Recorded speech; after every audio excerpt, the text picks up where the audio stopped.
អ្នកគ្នាថ្ងៃនេះខ្ញុំចេញពិសោធន៍វីដេអូមួយទាក់ទងនឹង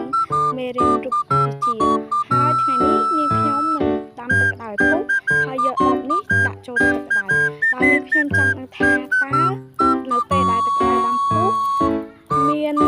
ឧស្ម័នឬក៏អុកស៊ីហ្សែននៅក្នុងដបនេះដែរឬទេបើសិនជាមានពេលតោងនឹងវាអាចនឹងរីកមាឌតោះទៅមើលទាំងអស់គ្នាតោះតែគ្រឿងផ្សំយើងមានដូចជាឆ្នាំងពេទ្យប៉ោងដបអំបែងនិងហ្គាសទឹកឥឡូវចូលដល់ដំណើរការពិសោធន៍របស់យើងទាំងអស់គ្នាយើងចាប់ផ្ដើមបើកហ្គាសហើយចាក់ទឹកចូលទៅក្នុងឆ្នាំងបន្ទាប់មកយើងគ្របវារងចាំពេលវាពុះចាំយើងដាក់ដបអំបែងជាមួយនឹងពេទ្យប៉ោងចូលរងចាំបន្តិចហើយពេលដែលទឹកពុះហើយយើងយកដបអំបែងជាមួយនឹងពេទ្យប៉ោងដាក់ចូលទឹកក្តៅនោះហើយយើងចាំសង្កេតមើលទៅលើដបនោះតើពេទ្យប៉ោងនោះវាអាចនឹងរីកមាឌធំដែរឬទេឥ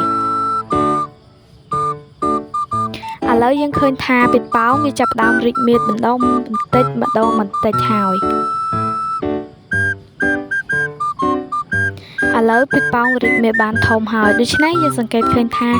នៅក្នុងដបអំបែងនេះគឺវាផ្ទុកទៅដោយឧស្ម័នដែលឧស្ម័ននោះបានបញ្ចេញមកក្រៅធ្វើឲ្យពេទ្យប៉ោងវារីកមាឌមិនថាវត្ថុអ្វីក៏ដោយឲ្យទៅត្រូវទឹកគឺវារីកមាឌហើយបន្ទាប់មក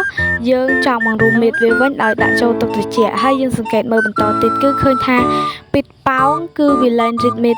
បន្តទៅទៀតហើយគឺវាថយចុះវិញបាយ